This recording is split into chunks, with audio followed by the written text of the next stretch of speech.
The Nashville Predators are back on the ice after Christmas break, and so are we. We'll take a look to tonight's Carolina Hurricanes showdown and a look back at the best of 2023 for the Nashville Predators today on the Locked On Predators podcast. Your Locked On Predators, your daily podcast on the Nashville Predators. Part of the Locked On Podcast Network, your team every day.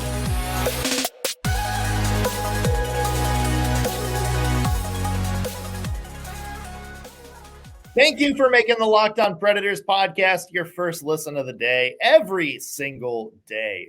We are your free daily Nashville Predators podcast, part of the Locked On Podcast Network, your team every day. As always, want to start out with a special shout out to our loyal Locked On Pred heads out there, the everydayers who tune into every single show. We love you guys and we appreciate the support you give us week in and week out. I'm Nick Morgan. I'm a writer at Penalty Box Radio, and I have a partner in crime. You do. I'm Ann Kimmel. I am a writer at the Hockey News. Today's episode also brought to you by FanDuel. Make every moment more. Right now, new customers get $150 in bonus bets with any winning $5 moneyline bet. That's $150 if your team wins.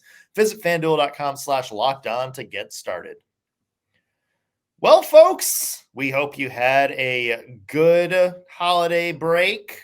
We know we sure did, and hope the Nashville Predators did too, because they are kicking things off again tonight. Yeah, against the Carolina Hurricanes. And also today, a special look back at the year 2023, including one word to describe the year and some Predators end of season awards. And let's start with the game tonight. The Predators take on the Carolina Hurricanes at Bridgestone Arena. It is a 7:00 Central puck drop, and then a big weekend. Back-to-back games against the Red Wings and Capitals. Two iffy teams, but also, two teams who are still very, very dangerous. So, Ann, what's to you the most important thing for the Predators as they kind of get going into this back half of the season? Yeah, I think there's a lot of things that the Predators are going to need to do to kind of keep moving in the general trajectory that they've been headed. And I think so much of it has to do with, obviously staying healthy, but I do think just continuing to get good performances from top line guys. I think getting Tommy Novak and that line back up to speed down the stretch for the Nashville Predators is going to be huge for them. I think so many things are just headed in the right direction for the team overall. I'm not too worried. I think keep doing what you're doing, but do it a little better every month. I'm just throwing it out there. Yeah, I think it's just remember the pressure is off too. Like, look, if you make a playoff run, that's pretty awesome. Yes. If you don't, you kind of struggle, then hey, like nobody really was expecting much out of this season anyway. So you're kind of playing with house money at this point. And I think once the players, kind of keep that in mind, once the team plays it in mind, maybe put the expectations off them a little bit, maybe take the pressure off them a little bit. That seems to be when the Predators are at their best. I mean, let's just remember what happened earlier this year, at the very end of the 2022-23 season, where the Predators were just vibing and nearly got into the playoffs on vibes alone. Yeah. So I think that's just, a big thing to keep in mind. And, if I'm Barry Trotz, if I'm Amber Red, it's like, look, we want wins, but the pressure is off. Right. Like, nobody's getting fired. Nobody's going to be like marched out of town or put on waivers at this point if things aren't going well, or at least like the big guns aren't. So to me, it's almost like have fun with this little stretch right here. Yeah, I would agree with that. And I think it's the Nashville Predators are one of the few teams in the NHL that have anything close to that luxury right now, because everybody knew this was a reset. You've got, all new everything. And so you kind of tempered expectations. And I think you could say at the end of the season, I think already, and I know we're only, through the end of December, but I think you could say, look, the Predators really have exceeded expectations, regardless of what happens, unless there's a total crash and burn. But I just don't think we're going to head for that. But yeah, I think I would agree with you. I'm like, this is a time to get as much out of this as you can because you have bought yourself space. So nothing to do but learn, get better, invest in the young players and just see what happens. No pressure. And it's almost the antithesis of the Carolina Hurricanes too, because remember, that was a team that a lot of people did think was going to make a run to the Stanley Cup this year. You look at the moves they made in the offseason, bringing in Dmitry Orlov. I think a lot of people pencil them in as, a juggernaut in the Eastern Conference. And, they're good. They have a good record. It's just I don't think that they have really hit that gear that a lot of people expected them to hit. So that, I think, is another thing working for the Predators right now. And Carolina, abysmal on the road this season. So there's another thing for Nashville to maybe take advantage of. As we mentioned, 7:00 Central puck drop tonight at Bridgestone Arena. The last home game at Bridgestone Arena for the year 2023. So with that in mind, it's time to take a look back at the year that was, and a transformative year for the Nashville Predators. A lot of crazy trades, front office change, some players coming in, some players going out. A lot of interesting storylines, both on and off the ice. And let's start our look back at 2023 with one word to describe the year for the Nashville Predators. Well, I dug out my thesaurus and my science books because I really wanted to wow with my end of the year one word. Basically, this is just what I came up with. But for me, my one word as I look back over 2023 is metamorphosis. This is such a different Nashville Predators team, roster, front office, head coach, but also, like we just talked about, expectations, where they're at in the trajectory of the franchise. Everything is different in December of 2023 than it was in January of 2023. And I think it has been such a year of change. So much has changed for the Predators. That's the only word that I could really come up with that I think kind of sums up 2023. So I'm going metamorphosis. Went in kind of a slimy little caterpillar, little fur, came out maybe a beautiful butterfly. We'll see. It's gonna be in the cocoon a little while, folks. We'll let you know how it all comes out. But yeah, metamorphosis, big change. Big change, yeah. Big change. The Predators are morphing slowly into that beautiful little butterfly. We hope. Yeah. For me, and the one word I'm going to describe is doorway. And it just seems like this year the Predators took that first step out of one room and into the next room. And it's kind of an interesting thing about this team this year is there is this old era over here. Yeah. It's almost like going through a breakup almost. Here's like this old life, your old way of doing things. And that's all in this room. Like, the things that made you successful for, 20 years ago, like all this nostalgia over here, the 2017 Cup run, the vibey teams of the late, 2000s and, the Shea Webbers and Steve Sullivans and over here. And, in this next room over here is, all of the potential of what the Preds can be. Yeah. And here's, players scoring 100 points. And here's, a more fast-paced style. And here's maybe kind of a more sustainable way of winning. And, we knew it was on the other side of that door, but it was just, it felt like we were afraid to step into the unknown. Yeah. Like we were afraid to really open that door and stick our foot in there. It was fun thinking about the nostalgia and as quote unquote, the Predators way. And, all this sort of, kind of way of thinking that we have had for, 25 years of our existence. And, it seems like this year is the year we finally, opened the door and took our first step into more of the what can we be, right? Step away from the what we were. Yes. And that's a scary thing to do, not in life, certainly, but I think it's a scary thing to do for hockey teams also, because this may require a rebuild. You may have to take a step back to take a step forward. You may, this could blow up and the Predators could be even worse than what they've been in the past 5 years. You don't know, but it feels like this was the first step into something different is going to happen here. And I think that is the big summary of 2023 for the Predators this year, because they took that first step into the unknown. Yeah, I love that. I love that one word and kind of just that visual, because it really is such a huge closing of one chapter and opening of another one. And there's so much potential and also so much fear, because you know what you're leaving behind. But what is this team moving to? And I don't know that very many teams get this kind of a transition. So it's going to be really interesting to see what the Nashville Predators can do over the next 2 seasons, 5 seasons, 15 seasons. It's going to be really interesting to see what this franchise does with a completely different chapter. It's very exciting, and it is a little bit like there is a little bit of nostalgia to it too. Yeah. Yeah. Big changes. Certainly. All right. Let's call out some individual players, shall we? Or maybe some individual storylines.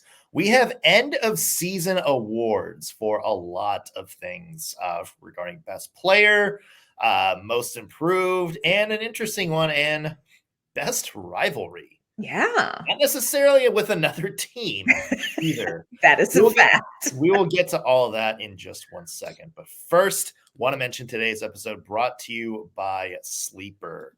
We are halfway through the NHL season, and there are all sorts of possibilities on the table. The Vegas Golden Knights could become the latest team to win back-to-back Stanley Cups. We could have Austin Matthews lead the NHL in goal scoring again. The Predators could win the Stanley Cup. Maybe. It's possible. But the biggest possibility of all is that you can win big by playing daily fantasy hockey on Sleeper, the official daily fantasy app of the Locked On NHL Network. Sleeper's our number one choice for daily fantasy sports, and especially daily fantasy hockey, because with Sleeper, you can win 100 times your cash in daily fantasy hockey contests.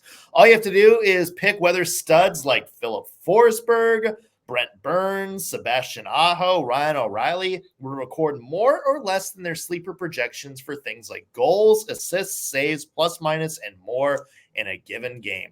To win 100 times bet on Sleeper, you need to correctly predict the outcome of 8 player stats. You heard me, Preds fans. You can win 100 times your money playing daily fantasy hockey with Sleeper. So start paying attention and nail your picks so you can start winning big. Use promo code LOCKEDONNHL and you'll get up to a $100 match on your first deposit. Terms and conditions apply. Again, code LOCKEDONNHL. See Sleeper's terms of use for details and locational availability. All right, Ann, it is the end of 2023. So let's get to some end of year awards, shall we? Yeah, let's do this. Let's hand out the goods. Yeah, let's start with an easy one. Biggest storyline this year. And I think we both know where we're going on this one. Yeah, I don't think you have to be Scooby-Doo to suss out what the biggest storyline for the Nashville Predators has been. For me, it's just the change in leadership. You have David Poile, who has been the winningest GM in the NHL, who, kicked off the general manager job with the Nashville Predators from its inception, 25 years at the helm, handing over the reins. And this is where I feel like we need a Gene Hackman movie made of this, handing off the reins to the first head coach he ever hired, who then went on to hire one of the first players that he coached in that inaugural season for the Nashville Predators. So I just think the biggest storyline is, like you talked about, moving into a new room for the Nashville Predators, a new chapter. Barry Trotz coming in, taking over, David Poile stepping down, which I'm sure was really a huge thing, and Andrew Brunette coming in. Just big changes in big positions for the Nashville Predators. And I think this is going to rewrite franchise history, and I think it definitely has to be kind of the biggest moment, the biggest storyline for the Predators in 2023.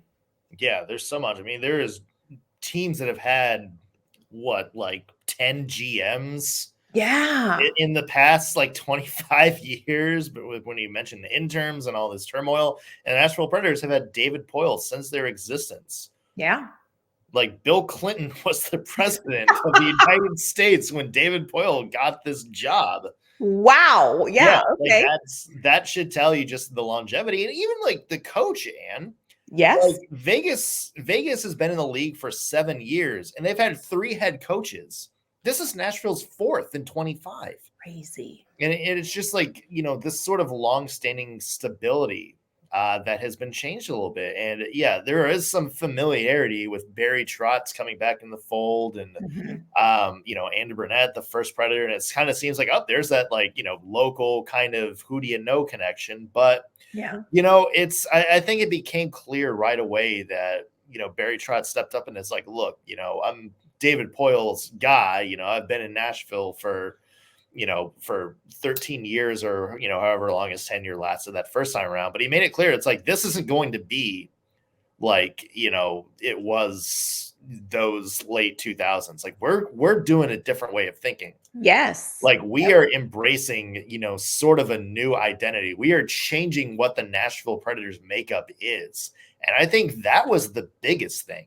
Because I think a lot of people were like, the biggest fear was like, David Poile was going to step down. Somebody else in the organization was going to step on him and just kind of be a continuation. Right. This kind of felt like more of knocking down the walls of the house and doing a major rebuild. Yeah.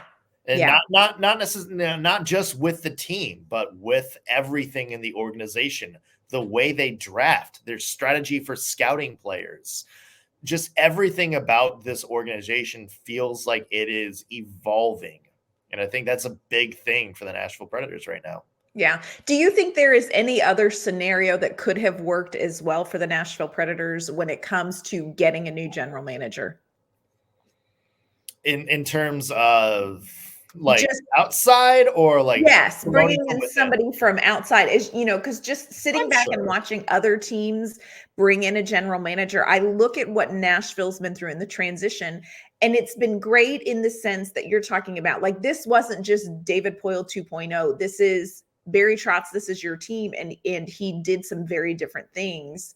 But there's also a bit of goodwill that just naturally comes when Barry Trotz took over. And I just feel like I can't imagine a scenario that would have made for a healthier, better transition for the franchise than what they did and how they did it. I can agree with that. Yeah, I just think it makes a ton of sense. I also love that it's an opportunity for somebody different to become a general manager. I know Barry Trotz, everybody knows him in hockey. I know he's been around a long time, but I'm all about the NHL and I love the Nashville Predators for this, giving people opportunities. So I'm with you. Yeah. I think it's been a home run so far. I mean, where it's going to be a while before we really get a sense of how this change is going to affect the Preds, but I agree. It's been great so far. Yeah. Here's one for you, Ann. Best player. MVP. We might be on the same page again with this one. I don't know. This will be interesting because you have to kind of look back over all of 2023 and it's very hard to connect the 2022-23 end of season with the start of the 23-24 season because they're two very different seasons. But this is what I will say. I think for me, the MVP that has kind of been there for the Preds through all of that is UC Saros. Yeah, of course. Okay. I was like, I know Philip Forsberg has wowed us. I know that and all of that. But, UC Saros at the end of last season, you didn't have Roman Josi. You didn't have Philip Forsberg. I mean, you didn't have Matt Duchene. You didn't have Ryan Johansson. But who you had in net, who you had as an anchor was UC Saros. And he was so good in front of a team that was not at all the team that he played in front of at the beginning of last season. And you have him coming in now, to start this season off. And it's, again, a very different team. It's a very different system. Everything is new. UC Saros is the anchor, I think, for this Nashville Predators team. And for me, he has been the MVP of 2023. I agree. I mean, he's the main reason the Predators got to as close to the playoffs as they did last year, despite all those changes. Yes. And, a little bit iffy to start this year. Like UC Saros wasn't his best self. He's had a couple of hiccups since then, but as a whole, he's starting to look like he did at the end of last season. And I think that's the biggest reason the Preds ended the year, on such a high streak as well, is because UC Saros has been there for the Nashville Predators in the latter half of this first part of the season. And I think it's just when you have a goalie like him, it's an eraser. It's an eraser for the rest of the team's shortcomings. You can get out, like the first Flyers matchup earlier this year. The Preds were outshot just about 40-20. Yeah. Predators won that game because UC Saros stepped up and robbed games. I get it. Like, it's more of a team performance when you're winning like 5-1 and you're out shooting the other team by, 40-20 or something like that. Like, you definitely want to be on that end. But for a team like the Nashville Predators, where there's a lot of unknowns right now, and you're in transition, you have all these young players who are trying to build some confidence. Having somebody like Saros behind them is crucial, because he can take away a lot of the team's shortcomings, a lot of their mistakes. And also, like if somebody like Luke Evangelista or, Phil Tomasino screws up in front of him, UC Saros is there to kind of hold the door and say, okay, no harm, no foul. Having a goaltender like that is key to young players like this. And I think it's going to help the Nashville Predators bridge the gap between, maybe where they were as a team last year and where they want to go. Yeah. And I think he changes the time frame of the success of this quote unquote reset. When you have UC Saros, you can do a reset and still expect probably a little bit more success than you could with just an average goaltender. Yeah. He is a franchise changer. He is. Yeah, absolutely. A couple of other awards to get to, including Best Rivalry, Most Improved Player, and our favorite game of the year. We'll tackle those in just 1 second. First, want to let you know this episode's brought to you by FanDuel. As the weather gets colder, the NFL offers stay hot on FanDuel. Right now, new customers can get $150 in bonus bets with any winning $5 moneyline bet. That's right. You get $150 if your team wins. So if you've been thinking about joining FanDuel, there is no better time to get in on the action. The app is safe, so very easy to use, and there's a wide range of betting options that you can choose from. You can choose spreads, player props, over-unders, and more. So visit FanDuel.com/lockedon and kick off the NFL season. FanDuel, official partner of the NFL. All right, Ann, let's get back to some of our end of season awards. Here's one, Most Improved Player. Okay, here's one that I didn't think I would be handing out, but for me, it's Jeremy Lauzon. Like, I know we've seen some great performances from some of the top players, some of the big names in Nashville. But honestly, Jeremy Lauzon, from the start of the season, the start of 2023 till now, I feel like this is a guy who's really matured in his game. He is making better choices. He is understanding the game better. He is playing with more physicality, but also smarter physicality. This is not somebody who's just hitting to hit. He's making really good choices. And I think, hey, look, are we seeing an offensive Jeremy Lauzon, my friends? He already has tied his last goal scorer, Jeremy Lauzon. Noted sniper, Jeremy Lauzon. But this has been one of those players that's been a delight to see flourish and to see grow in his game. This was somebody who I think kind of caused some people a little bit of angst when he was on the ice early in 2023. He has really done well with this new system, done well under Andrew Brunette. And I think he just understands the game better and just makes better choices. I'm all for young people making better choices. So for me, I know it's surprising, but Jeremy Lauzon is my most improved player of 2023. Yeah. I don't have much argument there. He was going to be my pick. Yeah. Well. Okay. And it's kind of funny because, Jeremy Lauzon was kind of a example of this sort of old era of Nashville Predators, kind of a player that a lot of people pointed to. And it's like, okay, we need a different brain trust. Yeah, this doesn't work. Yeah, it's kind of funny when they made that trade and they signed him, everybody was like, huh, yeah, Okay. That was a bad move. We need to get Yeah. rid of these guys. But he has come in here under Andy Burnett. And that was the big thing is Burnett said he's giving everybody a fresh start. And I Huge. think, not only, you've seen Jeremy Lauzon play better, but he's being entrusted by Burnett to play against some big name players. Huge.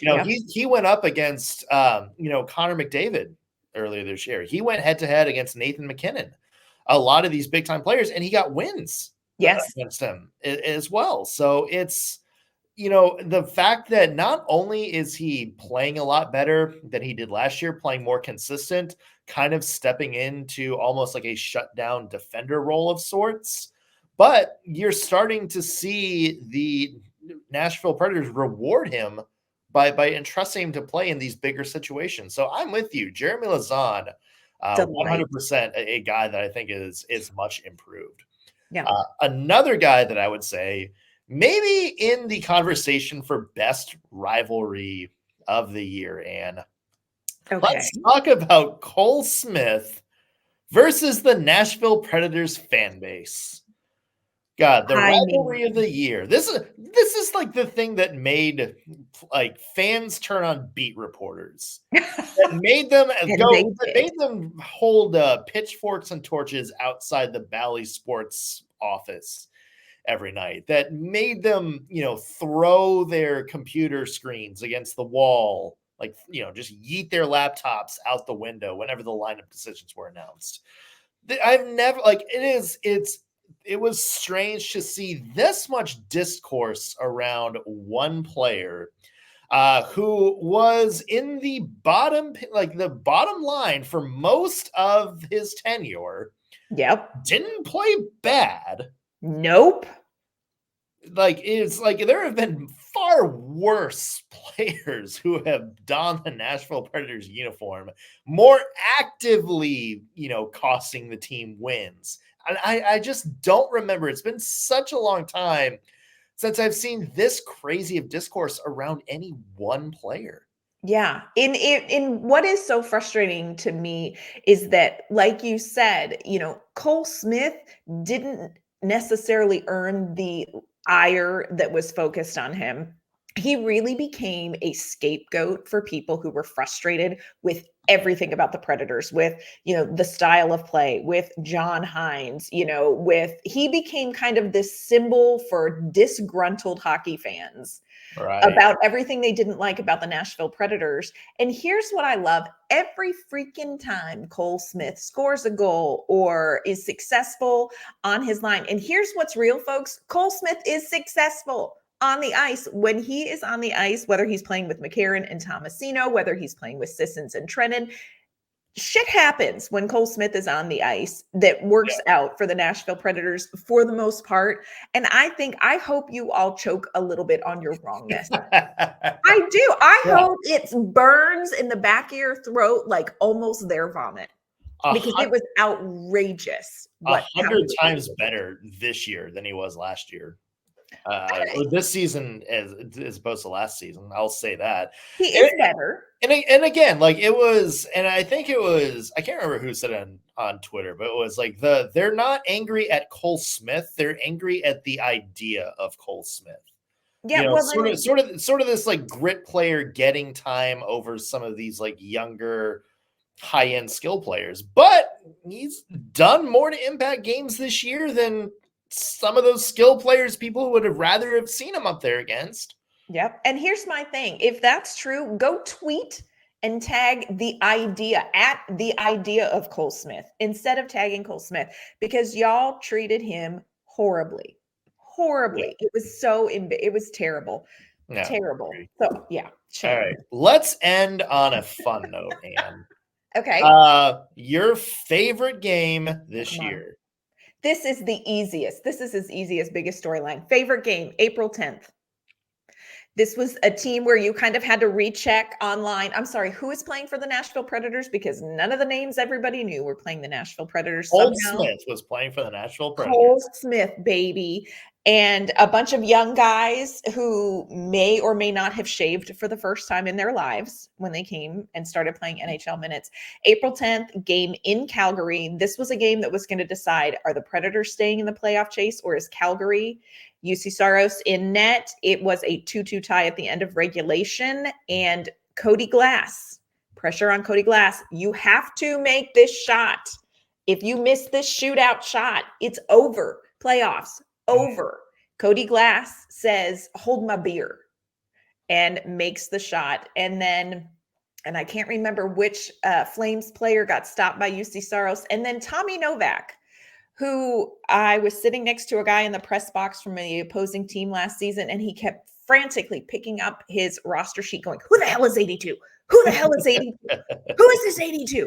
That's Tommy Novak, y'all. Tommy Novak very calmly won that game in a shootout and eliminated Calgary on their home ice. And it was delightful, my friends. I would relive that game over and over again.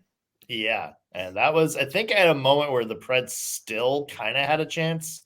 They did, yeah. Postseason. I think they were out of it by their next game. But yeah, their next game, yeah, they were out of it. But man, we had hope that game, and it was fun. Yeah. The other one was like that 3-0 win over Carolina, like the week before, where it was like the goals were Mark Jankowski, Michael McCarron, and Dante Fabro. Of course they were. 3-0 win over the best team in the Eastern Conference. Yeah. And my favorite win, I'm just going to go full recency bias on this. Okay. The Monday before Thanksgiving, 4-3 over the Colorado Avalanche. Crazy. And why? First off, excitement. It was good because the Preds played really strong the entire game against the Avs. And the Avs took that lead, and you're thinking like, okay, well, we're going to drop this, but, good game. Like, they fought till the end. And then Philip Forsberg scores. And you're like, oh, okay, overtime, chance to get overtime winner, extra point out of this. And then Yakov Trenin scores. Come on. And it just moonlights himself into the glass, like moonbeams himself into the glass. And it was just, I think it was important because that was like the first time that you could recall the Predators being like, okay, here's a game in which they played really strong against a tough opponent, and it actually paid off. Yes. Like that was like kind of like the big sort of, okay, like they're doing all the right things, just not getting rewarded for them. This is the first time I've actually seen them get rewarded for them. Yeah. And to beat Colorado, to have it happen against the Avalanche, who, the Predators have they've been humbled by the Avalanche in recent seasons. So I think it was great. That another game that is still on the DVR, and I am not afraid to admit I will at one point go back and watch it because that was just incredible. Yeah. Yeah. We would love to hear your favorite moments, players, games from this past season. Tweet us at LO_Predators or drop a comment on this episode if you're watching it on YouTube. We would absolutely love to hear your take. We will be back tomorrow with recap of Predators versus Hurricanes. We will also gear up later this week for a look ahead to 2024. What are some big storylines to watch? That's something that we'll get into later this week as well. For now, thank you for making us your first listen of the day. Thanks for joining us every day, and we will be back with a new episode tomorrow. We'll see you then.